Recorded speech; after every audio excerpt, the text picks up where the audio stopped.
আসসালামু আলাইকুম ওয়া রাহমাতুল্লাহ।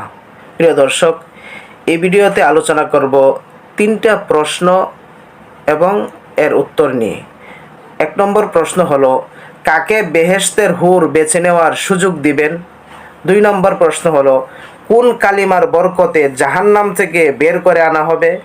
৩ নম্বর প্রশ্ন হলো, কোন আমলে একটি কবুল হজ ও একটি উমরা পালনের সওয়াব পাবে? প্রিয় দর্শক, চলুন এবার আমরা উত্তর জেনে নিই। ১ নম্বর প্রশ্ন, কাকে বেহেশতের হুর বেছে নেওয়ার সুযোগ দেবেন? উত্তর, রাসূলুল্লাহ সাল্লাল্লাহু আলাইহি ওয়াসাল্লাম বলেছেন, যে ব্যক্তি ক্রোধ সংবরণ করল অথচ উক্ত ক্রোধকে সে বাস্তবায়নে সক্ষম, আল্লাহ তাআলা কিয়ামতের মাঠে সমস্ত সৃষ্টিজীবের সামনে তাকে আহ্বান করবেন এবং যতটি ইচ্ছা ততটি বেহেশতের হুর বেছে নেওয়ার সুযোগ তাকে দিবেন। সুবহানাল্লাহ। অর্থাৎ আমরা রাগকে যদি নিয়ন্ত্রণ করতে পারি তাহলে এই হুর বেছে নেওয়ার সুযোগটা আমরা পাবো ইনশাআল্লাহ। রাসূলুল্লাহ সাল্লাল্লাহু আলাইহি ওয়াসাল্লাম বলেছেন, যে ব্যক্তি আল্লাহর জন্য বিনয়ী হয় আল্লাহ তাআলা তার মর্যাদাকে বৃদ্ধি করে দেন।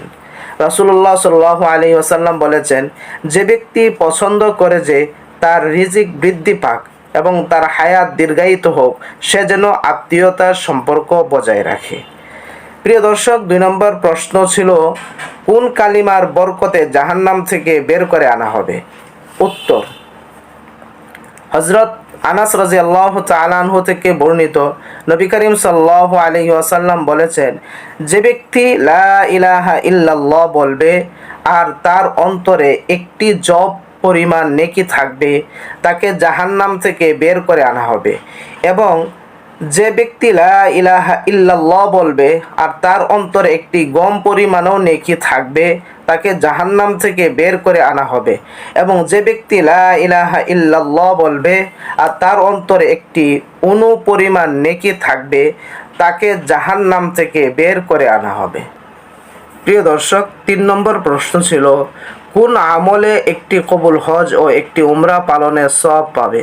উত্তর, হযরত আনাস রাদিয়াল্লাহু তাআলা আনহু থেকে বর্ণিত, তিনি বলেন, রাসূলুল্লাহ সাল্লাল্লাহু আলাইহি ওয়াসাল্লাম বলেছেন, যে ব্যক্তি ফজরের নামাজ জামাতের সাথে আদায় করে সূর্য ওঠা ১০ বা ১৫ মিনিট পর্যন্ত জায়নামাজে বসে আল্লাহ পাকের জিকির করে তারপর ২ রাকাত ইশরাক নামাজ আদায় করে, তার জন্য একটি কবুল হজ ও একটি উমরা পালনের সওয়াব দান করা হয়।